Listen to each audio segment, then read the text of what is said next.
Haiti is one of two countries, along with the Dominican Republic, located on the island of Hispaniola in the Caribbean. With a land size of 27,750 square kilometers or 10,714 square miles and an estimated population of 11.4 million persons, Haiti is the third largest Caribbean territory by land size and the territory with the largest population.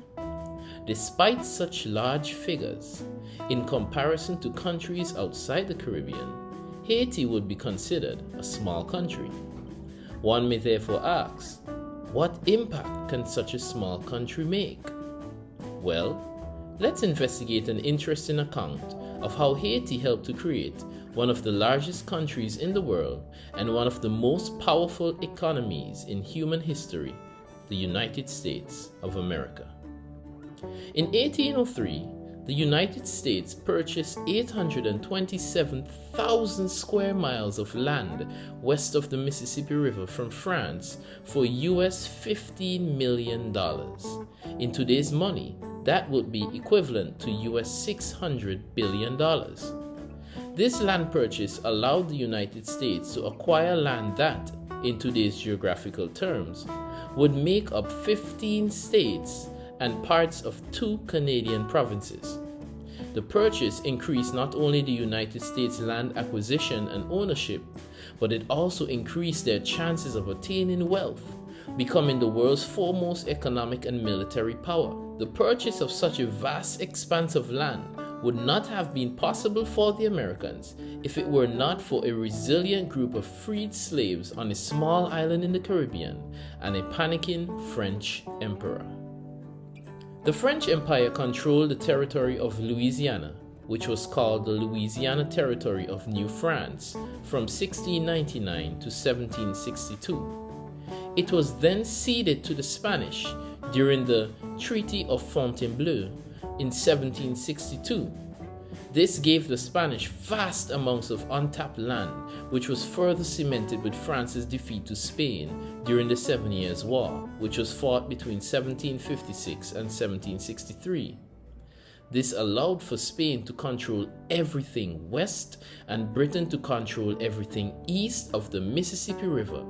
The British controlled everything east of the river until 1776 with the success of the American Revolution. All that changed in the year 1800 when Napoleon Bonaparte was introduced as the first French consul of the French Republic. Napoleon was the new face of French power and the French identity after the events of the French Revolution, which lasted for a decade from 1789 to 1799. In a secret meeting labeled the Third Treaty of San Ildefonso, France exchanged territories in Tuscany, Italy, for the colony of Louisiana with Spain. Then President of the United States, Thomas Jefferson, had expressed the newly formed United States' intention of purchasing the port city of New Orleans first, and then purchasing lands in Louisiana step by step. The Americans saw Spain as a weakening power, but France's regaining of the colony sparked fear and concern, with Jefferson stating that the acquisition of land by France under Napoleon would cause the Americans to seek allegiance with their former masters, Britain, and might even spark a newly reformed slave trade or task force regime. The possibility of the Americans acquiring the land seemed unlikely, and France's newly refreshed dominance in the Western Hemisphere seemed on the rise, until Haiti. The Haitian Revolution began in 1791 and lasted until 1804. What happened during that time on the Caribbean territory, then known as Saint-Domingue, was nothing short of bloody, gruesome, and chaotic. However, the impact of the event changed history forever. After the end of the French Revolution in 1799, the ideals of equal rights for all human beings rang throughout the Americas and the Caribbean. However, the revolution had left France in financial difficulty.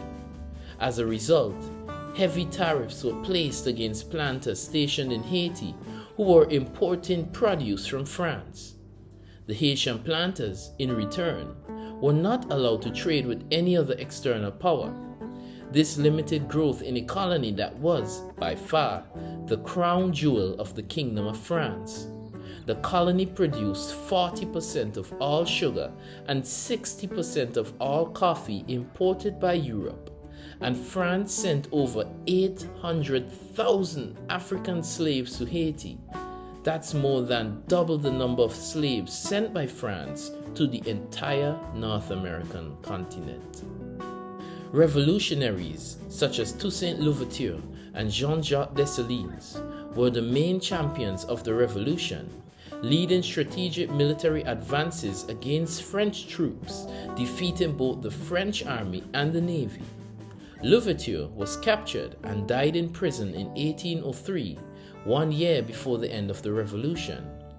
Dessalines finished the task, leading a final successful revolt in 1804, signaling the birth of the Second Republic in the Western Hemisphere after the United States, and the first independent state governed by ex-African slaves in history. The Haitian Revolution left a deep scar on the military might and the resources of the French kingdom turned empire, with over 2/3 of all French troops that were sent to Haiti being killed. The loss of the colony also hurt France economically, giving way for Napoleon to consider other ways of acquiring money to fund his war efforts, especially his advances throughout Europe. US President Thomas Jefferson did not recognize the Haitian state in an effort to build a good relationship with France, with the aim of acquiring New Orleans and some of the territory from the Louisiana colony. Things worked out even better for the Americans. The loss of Haiti was so great to France that Napoleon, in desperation for funds, sold the entire colony of Louisiana, all 827,000 square miles of it, to the United States for $15 million.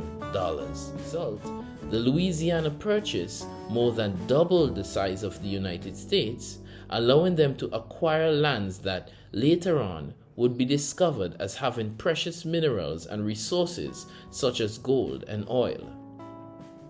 The Louisiana Purchase in today's money costs over US $600 billion, and today the land purchase is well worth over US $2 trillion. Because of the initiative of a few African slaves on a Caribbean island and the willingness of a French emperor to sell, the United States, though already birthed, truly began to bloom, paving the way in becoming the massive expanse of land and the economic superpower that it is today.